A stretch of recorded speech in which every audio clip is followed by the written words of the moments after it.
ہم سب اس بات کا دعویٰ کرتے ہیں کہ ہم مسلمان ہیں، ہم ایمان لائے، ہم مومن ہیں، لیکن ہم سب اگر اپنے ایمان کا جائزہ لیں، اپنے دلوں کا جائزہ لیں، اپنے حالات کا جائزہ لیں، اپنے اعمال کا جائزہ لیں، تو ہم خود فیصلہ کر سکتے ہیں۔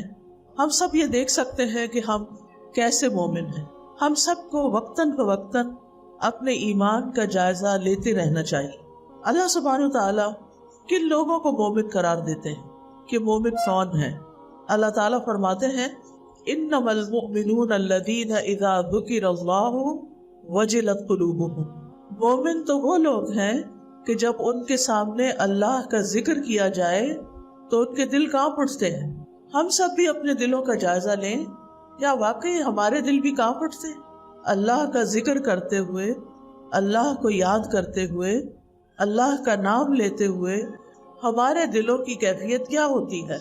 کیا واقعی ہم اللہ کا نام دل سے لیتے ہیں، دل سے سنتے ہیں، اور اللہ کی بات بھی دل سے سنتے ہیں، یا صرف کانوں سے سنتے ہیں؟ وَإِذَا تُلِيَتْ عَلَيْهِمْ آيَاتُهُ زَادَتْهُمْ إِيمَانًا، اور جب اللہ کی آیات انہیں سنائی جاتی ہیں تو ان کا ایمان بڑھ جاتا ہے، یعنی ان کے ایمان میں اضافہ ہوتا ہے۔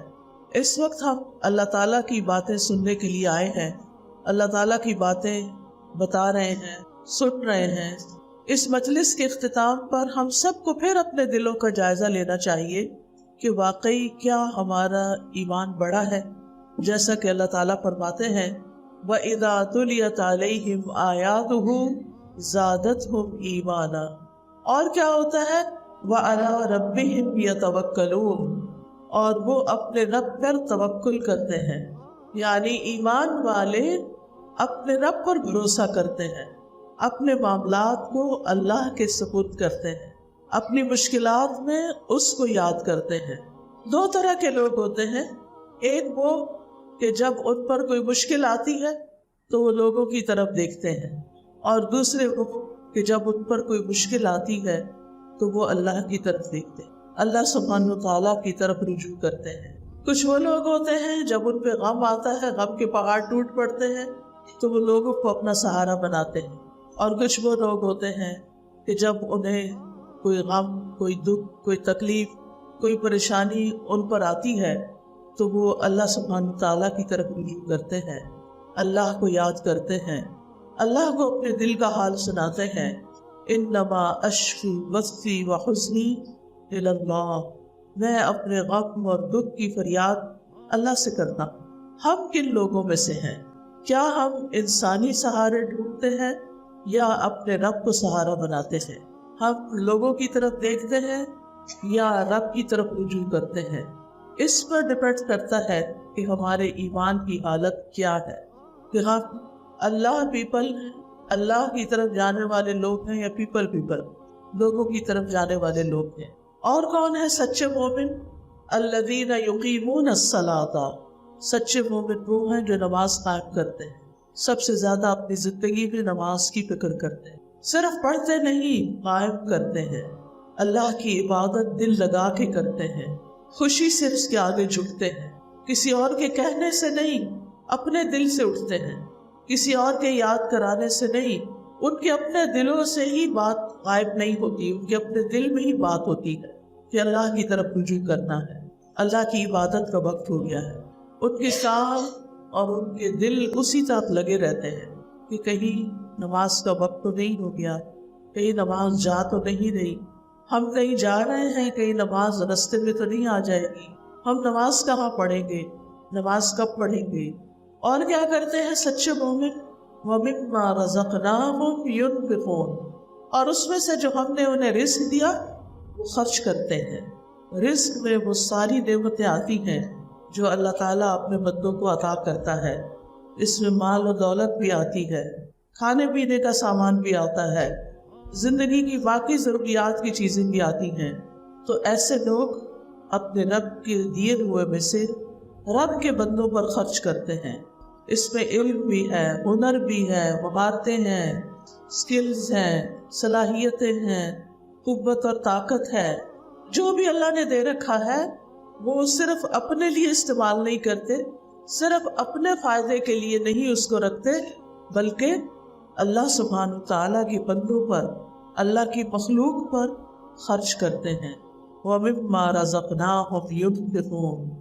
اللہ تعالیٰ ایسے لوگوں کے بارے میں، ایسی صفات رکھنے والوں کے بارے میں فرماتے ہیں اولئک ھم المؤمنون حقا، یہی لوگ وہ دراصل سچے مومن ہیں، یہی مومن کہلانے کے مستحق ہیں۔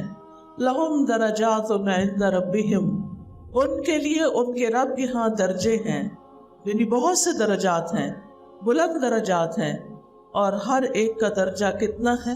جتنا اس کا عمل ہے، جتنی اس کی کوشش ہے، جتنا اس کا اللہ سبحانہ تعالیٰ کی طرف رجوع ہے۔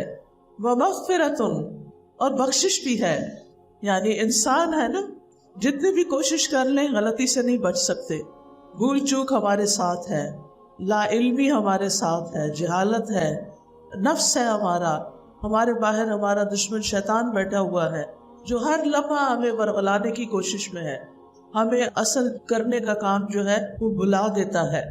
لہذا ہم انسان ہونے کے ناطے بہت سی وجوہات پر غلطیاں تو کر جاتے ہیں، تو ایسے لوگ جو محسن ہوتے ہیں، سچے مومن ہوتے ہیں، اللہ سبحانہ تعالیٰ ان کی غلطیوں کو معاف کر دیتے ہیں۔ تو ایسے لوگوں کے لیے بلند درجے بھی ہیں، بخشش بھی ہے، ورزق کریم، اور عزت والا رزق بھی ہے، یعنی اللہ سبحانہ تعالیٰ جنت میں ان کی جیسی مہمانی فرمائے گا، اس میں ان کو بہت عزت اور آنر حاصل ہوگا۔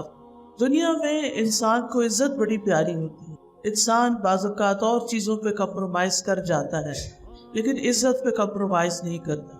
تو جنت میں جہاں بہت سی نعمتیں ہوگی، وہاں اللہ سبحانہ تعالیٰ کی طرف سے عزت کا معاملہ ان کے لیے کیا جائے گا۔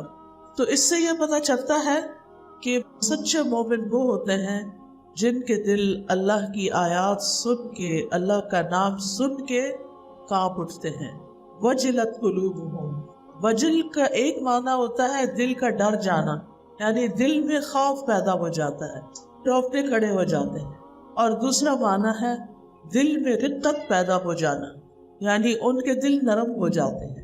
مثال کے طور پر وہ کوئی کام کرنے جا رہے ہیں اور مثلاً غصے میں آ گئے ہیں اور وہ کسی کے ساتھ کوئی برا سلوک کرنے والے ہیں، اتنے میں ان کو کوئی اللہ کا نام یاد دلا کے منع کرتا ہے کہ ایسا نہیں کرنا، تو وہ ایک دم ڈھیلے پڑ جاتے ہیں، ایک دم اپنے غصے کو چھوڑ دیتے ہیں، جو کوئی غلط کام کرنے جا رہے تھے اس غلط کام سے باز آ جاتے ہیں۔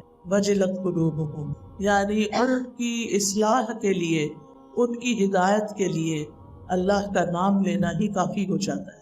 کوئی اللہ کا واسطہ دے کر ان سے بات کرتا ہے، اللہ کے نام پر ان سے کوئی معافی مانگتا ہے یا کوئی کسی چیز کا سوال کرتا ہے، تو وہ فوراً ہی ڈھیلے پڑ جاتے ہیں، ان کے دل نرم ہو جاتے ہیں۔ اور اسی طرح جب اللہ کا ذکر سنتے ہیں، یعنی جہاں جس مجلس میں اللہ کی باتیں ہو رہی ہوں، اذان ہو رہی ہو، نماز ہو رہی ہو، کہیں تلاوت ہو رہی ہو، تو اذا تلیت علیہم آیاتہ، جب اللہ کی آیات ان کے سامنے پڑھی جاتی ہیں تو یہ ساری چیزیں ان کا ایمان بڑھاتی ہیں۔ آپ دیکھیں کہ ایمان جو ہوتا ہے نا، وہ ایک حالت میں نہیں رہتا، یا وہ بڑھتا رہتا ہے یا وہ گھٹتا ہے۔ جب آپ اچھے کام کرتے ہیں تو آپ کا ایمان بڑھتا ہے، اور اگر آپ اچھے کام نہیں کرتے، اپنا وقت ضائع کرتے ہیں، تو ایمان میں ڈکلائن آنے لگتا ہے، ایمان کا لیول نیچے جانے لگتا ہے۔ اور عام طور پر ہم لوگوں سے متاثر ہو کے، لوگوں کی باتوں پہ آ کے، جو کوئی اچھا کام ہو رہا ہوتا ہے اس سے پیچھے ہٹ جاتے ہیں۔ کئی دفعہ آپ نے دیکھا ہوگا کہ اذان ہو رہی ہوتی ہے، اللہ کا نام لیا جا رہا ہوتا ہے، اور لوگ بالکل غافل ہوتے ہیں، ٹی وی لگایا ہوا ہے، باتیں کر رہے ہیں، فون سن رہے ہیں، یعنی جو دل میں آتا کرتے ہیں۔ ان کے دلوں پر اس اذان کا کوئی اثر نہیں ہوتا، وہ توجہ ہی نہیں کرتے، وہ یوں لگتا ہے گویا یہ اذان ان کے لیے تو ہے ہی نہیں، اس سے ان کا کوئی سروکار نہیں۔ لیکن اس کے برعکس جن لوگوں کے دل اللہ کی محبت سے بھرے ہوتے ہیں، جن کے اندر ایمان سج چکا ہوتا ہے، یعنی اللہ تعالیٰ کچھ لوگوں کے دلوں میں ایمان کو سجا دیتا ہے، تو ایسے لوگ پھر جس وقت اللہ کا نام آتا ہے کہیں پر بھی، کسی بھی شکل میں، تو وہ فوراً متوجہ ہو جاتے ہیں، اور سارے کام کاج چھوڑ دیتے ہیں۔ حضرت ام سلمہ کے بارے میں آتا ہے کہ ان کی مشاطہ کہتے ہیں جیسے ککی کرنے والی، یوں سمجھے جیسے آج کل سلون میں لوگ کام کرتے ہیں تو گھروں پر بھی جا کے یعنی لیڈیز دوسروں کی ہیلپ کرتی ہیں ان کے سجنے بننے میں۔ تو وہ ان کے بال سنوار رہی تھی کہ اتنے میں مسجد سے آواز آئی، یا ایھا الناس، خطبہ شروع ہوا۔ تو انہوں نے فوراً اس کو کہا کہ سب کچھ چھوڑ دو۔ کہنے لگی کہ ابھی تو شروع ہوا ہے۔ کہتے کہ یہ ہمیں نہیں پکارا گیا، ہمیں بھی تو پکارا گیا نا، ہم بھی تو یا ایھا الناس میں شامل ہیں۔ لیکن ہم میں سے کئی لوگ، یہاں تو خیر مسجد میں جانے کا رواج نہیں، لیکن کبھی کسی لیکچر میں چلے گئے یا حرم میں چلے گئے، وہاں پر بھی جا کر خطبہ شروع ہو جاتا ہے اور ہماری باتیں ختم نہیں، ہمیں یاد ہی نہیں رہتا کہ یہ ہمیں پکارا گیا ہے۔ یا ایھا الذین آمنوا کہہ کے جب پکارا جاتا ہے تو ہمیں کم ہی یہ محسوس ہوتا ہے کہ یہ میری بات ہو رہی ہے، یہ مجھ سے بات ہو رہی ہے، یہ میرا ذکر ہو رہا ہے۔ تو ہمیں ان معاملات میں یہ ساری چیزیں وقتاً فوقتاً جو ہمیں پیش آتی ہیں، یہ دراصل ہمیں ہمارے ایمان کا جائزہ لینے کے لیے ہوتی کہ ہم کیا کر رہے ہیں، ہم کہاں کھڑے ہیں۔ تو جو ایمان والے ہوتے ہیں ان کا ایمان ان آیات سے بڑھ جاتا ہے، آیات کی تلاوت سے ان کا ایمان بڑھتا ہے۔ اب بہت سے لوگ اس بات کی شکایت کرتے ہیں ہمارا ایمان کمزور ہو رہا ہے، ہمارے اوپر پریشانیاں آ گئی ہیں، ہم کیا کریں، کیونکہ ان پریشانیوں، ان غموں، ان دکھوں کا علاج اس کے سوا کچھ نہیں کہ ہم اپنے ایمان کو مضبوط کریں۔ صرف ایمان کی قوت ایسی قوت ہوتی ہے جو شیطان سے بھی لڑ جاتی ہے، جو ہمارے نفس کو بھی شکست دے دیتی ہے، اور جو ہمارے دل کے اندر پائے جانے والے وسوسے اور پریشانیاں اور خوف اور غم اور دکھ اور فکر مندی، ان سب چیزوں کو بھی وہی کاٹ کے رکھ دیتی۔ لیکن ایسا کیوں ہوتا ہے کہ ہم تلاوت بھی سن لیتے ہیں، ہم تلاوت کر بھی لیتے ہیں، پھر بھی ہمارے اندر ایمان نہیں بڑھتا؟ کیونکہ ہم اس طرح نہیں سنتے جیسے سننا چاہیے، ہم اس طرح نہیں پڑھتے جیسے پڑھنا چاہیے۔ اول تو ہمیں سمجھ ہی نہیں آتا کہ پڑھا کیا جا رہا ہے، جب سمجھ ہی نہیں آئی کہ بات کیا ہو رہی ہے تو پھر تو صرف ایک آواز ہے جو ہمارے کان سے ٹکراتی ہے اور گزر جاتی ہے، پھر ہمارے دلوں پہ کیسے اثر ہوگا، پھر ہمارا ایمان کیسے بڑھے گا؟ تو ایمان والے وہ ہوتے ہیں کہ جو قرآن کی آیات سن کر، اللہ سبحانہ و تعالیٰ کا کلام سن کر ان کا ایمان بڑھ جاتا ہے، اور جو ایمان بڑھتا ہے تو توکل بڑھ جاتا ہے، اور جو توکل بڑھتا ہے ہر چیز کی پریشانی ختم ہو جاتی ہے۔ صرف اللہ کی توکل ایسی چیز ہے کہ جو انسان کو آگے بڑھاتی ہے۔ ایک قدم اٹھاؤ، محنت کرو، کوشش کرو، اللہ تمہارے ساتھ ہے۔ عین خوف کے وقت غار ثور میں نبی صلی اللہ علیہ وسلم نے حضرت ابوبکر سے کیا کہا تھا؟ لا تحزن ان اللہ معنا، غم نہ کرو، اللہ ہمارے ساتھ ہے۔ اللہ ہمارے ساتھ ہے کا مطلب کیا کہ ہمارا بھروسہ اللہ پر ہے، وہ ہماری مدد کرے گا۔ تو یہ مومن کی شان ہوتی ہے کہ وہ ہر موقع پر اپنے گھر میں، اپنے باہر کے محاذ پر، اپنی مشکلات میں، اپنی آسانیوں میں، اپنی خوشیوں میں، اپنے غم میں اللہ کا نام سنتے ہی، اللہ کا ذکر سنتے ہی، اس کی آواز سنتے ہی اس کے اندر ایک تبدیلی آتی ہے۔ اللہ کا ذکر اس کے اندر ایک تبدیلی لاتا ہے۔ سفیان ثوری کہتے ہیں، میں نے سدی کو کہتے ہوئے سنا، یہ مفسر ہے، کہ اس سے مراد وہ آدمی ہے جو ظلم یا نافرمانی کرنا چاہتا ہے، جب اس سے کہا جاتا ہے کہ اللہ سے ڈرو، اتق اللہ، تو وہ ڈر جاتا ہے۔ جیسے عمر رضی اللہ عنہ سے کہا گیا اتق اللہ، تو انہوں نے اپنا گال زمین پہ رکھ دیا کہ عمر کو سب سے زیادہ اللہ سے ڈرنا چاہیے۔ ان کے اندر ایمانی کرج ضرور تھی، وہ بہادر تھے، وہ بہت فارم تھے اپنے فیصلوں میں، لیکن ایمان کی وجہ سے ان کے اندر خشیت اور رقت بھی بہت تھی۔ اللہ کی یاد میں وہ اتنا رویا کرتے تھے، اور آخرت کے خوف سے کہ ان کے چہرے پر آنسوؤں کی وجہ سے لکیریں بن گئی تھی۔ لیکن ہمارے دل ٹس سے بس کیوں نہیں ہوتے؟ کیونکہ ہمارے دل سخت ہو گئے، ہم دنیا کی محبت میں مبتلا ہو گئے، وہ دنیا جو بہت جلد چھوڑ دینی ہے، ہم زیادہ دن یہاں نہیں رہیں گے، رہنے کے لیے آئے ہی نہیں۔ جیسے مسافر تو ہیں، چند دن کے لیے ہیں پھر چلے جائیں گے، لیکن ساتھ کیا لے کے جا رہے ہیں، یہ ہے سوچنے کی بات۔ اور سب سے قیمتی چیز ایمان ہے، جو دنیا میں بھی فائدہ دیتا ہے، جو قبر میں بھی فائدہ دے گا، جو حشر کے دن بھی فائدہ دے گا، جو پل صراط پر بھی فائدہ دے گا۔ وہاں بھی روشنی ایمان کی قوت کے اعتبار سے ہوگی. لہٰذا ہر چیز سے زیادہ ایمان بڑھانے کی فکر ہونی چاہیے. ہمارے غم فکر کس چیز کے ہوتے ہیں؟ مہنگائی ہوتی جا رہی ہے، دولت نہیں مل رہا، اب زیادہ سے زیادہ بچت کرنی چاہیے، اب پیسوں کو یہاں انویسٹ کر دینا چاہیے، یہاں چھپا کے رکھ لینا چاہیے. سارا غم، ساری فکر، ساری پریشانی، ساری پلاننگ صرف اور صرف دنیا کے حساب سے. ٹھیک ہے، دنیا میں رہنا ہے، انسان ضرور اس کے لیے پلان کرے، لیکن اس کو اپنے اوپر حاوی نہ ہونے دے. دنیا کی فکر سے زیادہ آخرت کی فکر ہو، کیونکہ دنیا میں تو چند دن رہنا ہے. جس دن سانس رک گئی نا، اس دن یہ سارے غم بھی چلے جائیں گے، یہ ساری فکر اور پریشانی بھی ختم ہو جائے گی. بس یہ اس دن تک ہے جب تک سانس آ رہا ہے. سانس گیا، مسائل بھی گئے.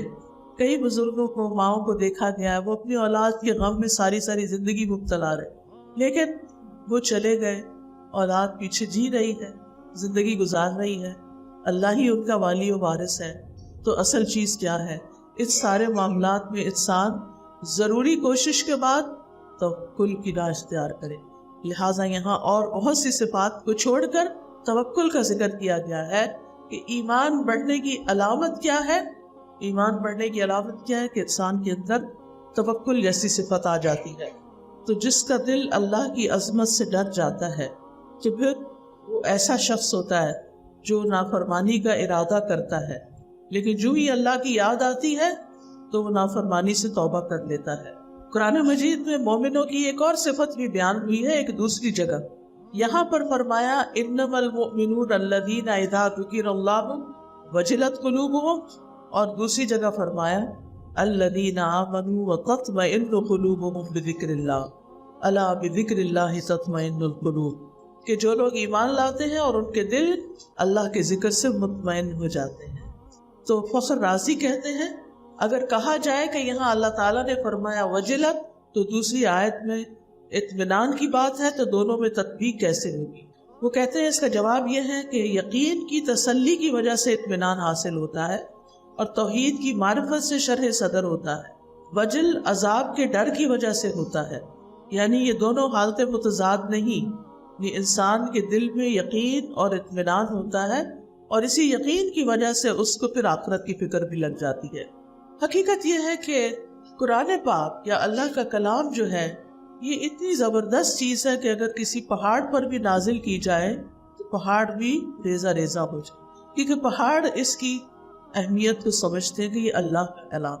تو جب بھی سنیں اللہ کا کلام یا جب بھی پڑھیں اللہ کا کلام تو اس کو اللہ کا کلام سمجھ کے پڑھیں، اور جب یہ احساس آئے گا دل میں کہ یہ اللہ کا کلام تو دل بدلے گا.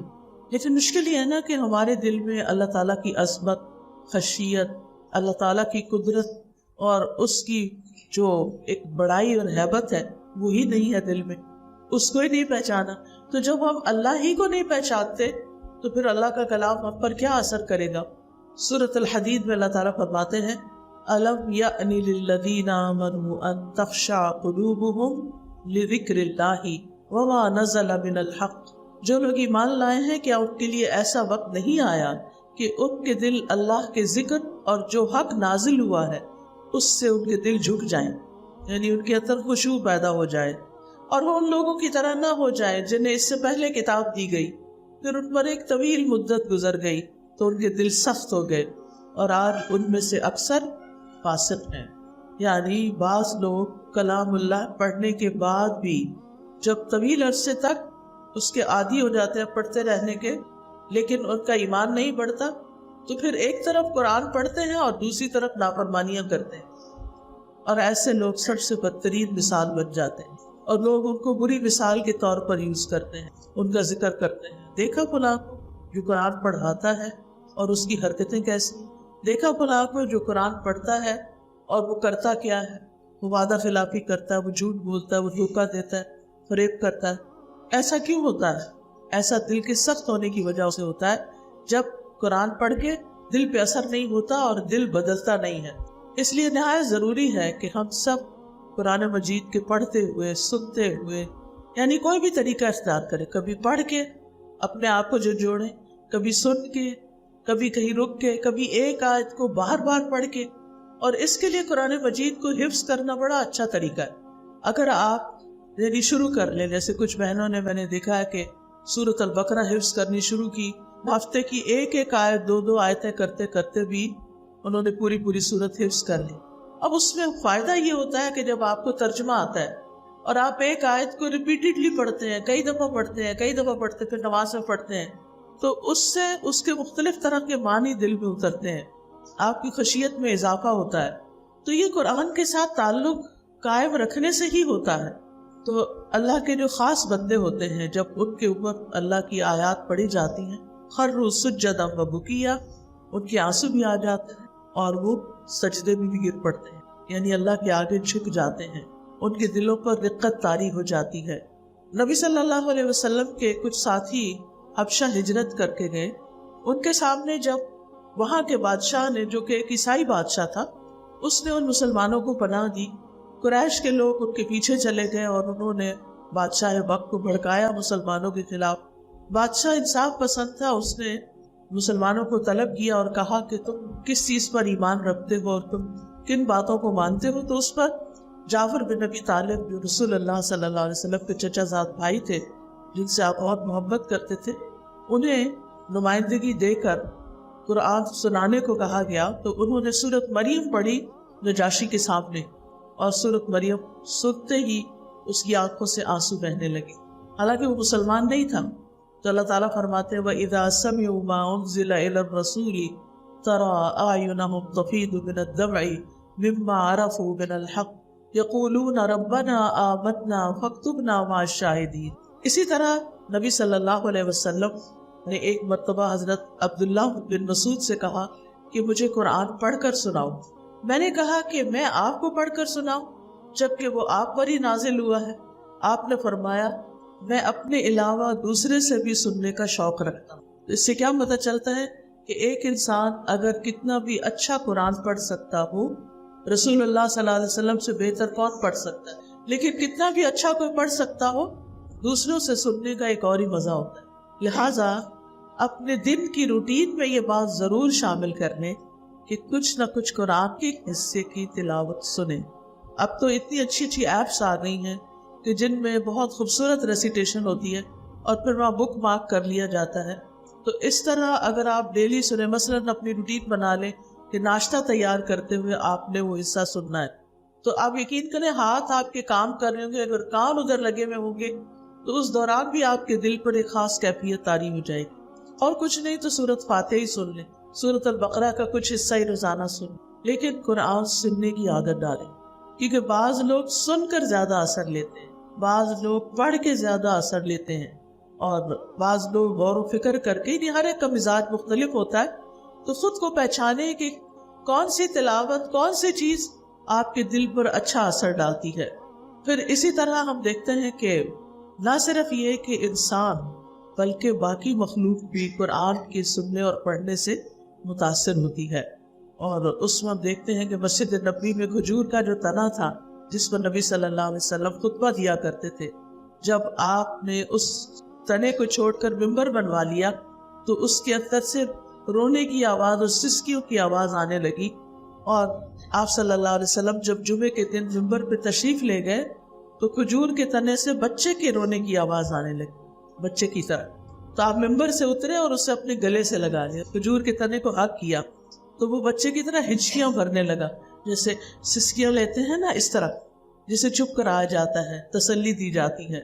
نبی صلی اللہ علیہ وسلم نے فرمایا یہ تنا اس لیے رو رہا تھا کہ وہ اللہ کے اس ذکر کو سنا کرتا تھا جو اس کے قریب ہوتا تھا، یعنی اس کے ساتھ تو ہمارے جو ماحول ہوتا ہے وہ بھی متاثر ہو رہا ہوتا ہے. اور جب ایسے لوگ ایسی جگہوں کو چھوڑ جاتے ہیں تو وہ بھی روتے ہیں، کیونکہ کہتے ہیں نا کہ بعض لوگوں کی موت پر زمین بھی روتی ہے، آسمان بھی روتا ہے، لیکن کچھ لوگ ایسے ہیں کہ جن کی موت پر زمین و آسمان شکر کرتے ہیں.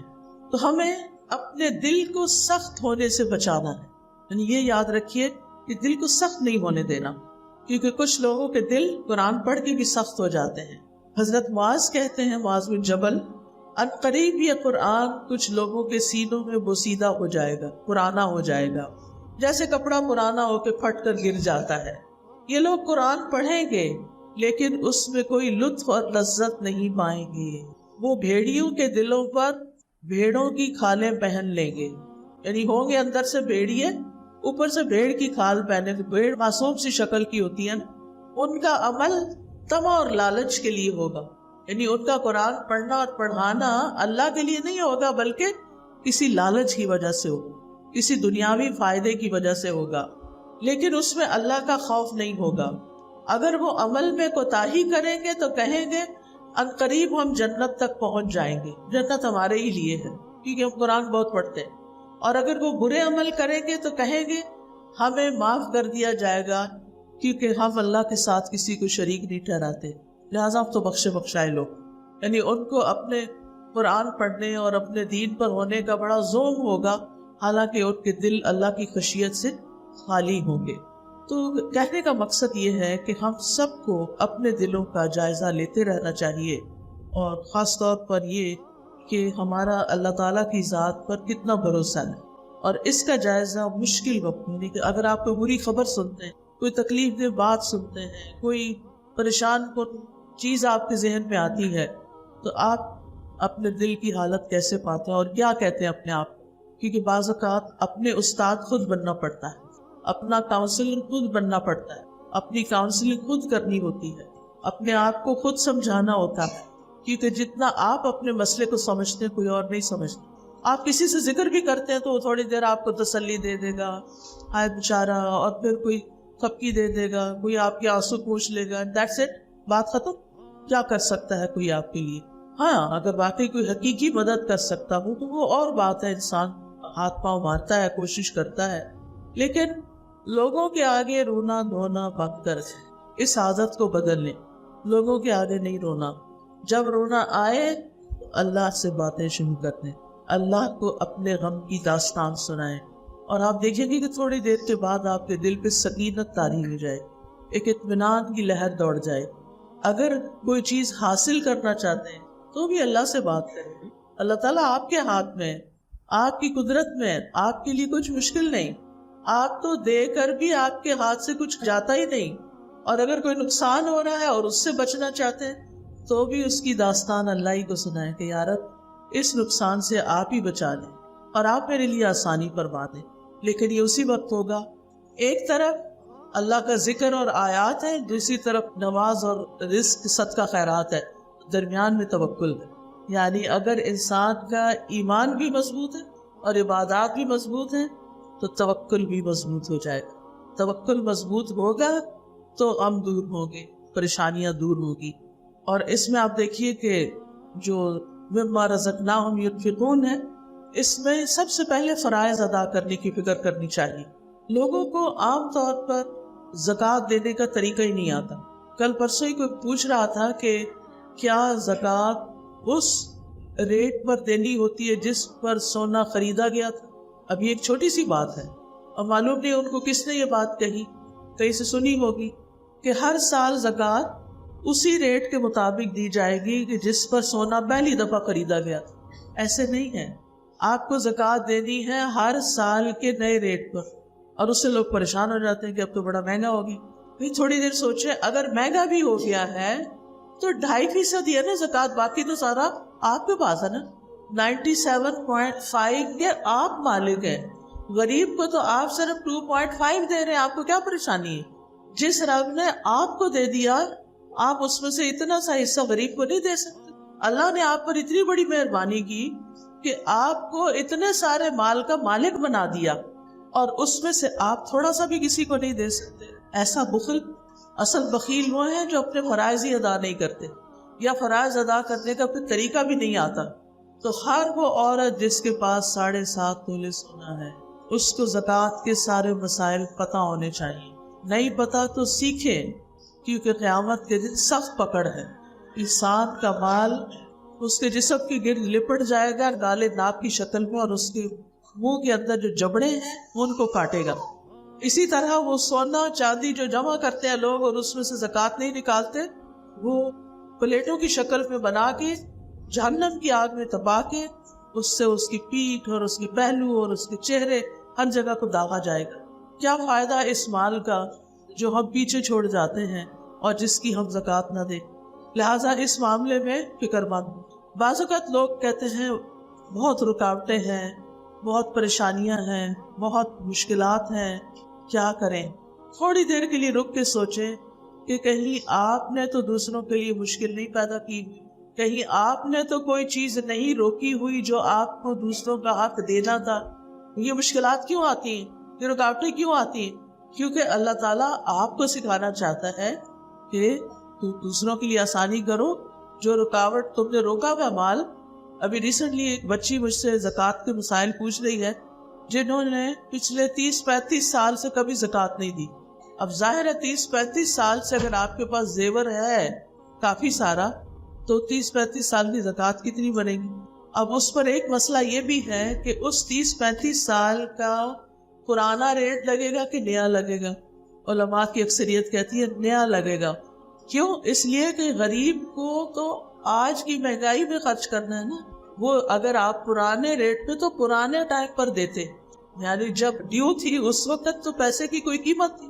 اب اگر اس حساب سے 100 روپیہ آپ کی زکوٰۃ بنتی ہے تو آج 100 روپیہ غریب کو کیا دے گا؟ وہ کیا کرے گا؟ اب یہ چھوٹے چھوٹے مسائل ہیں ایسے کہ جو ہمیں پتہ نہیں ہوتے. جب ہم پچھلا قرضہ بھی چکانے لگتے ہیں تو ہمیں احکام ہی معلوم نہیں. یہ فرائض ہیں. سنت نفل کو تو آپ بعد میں دیکھیں گے، یہ فرائض ہیں اور فرائض کا علم نہیں.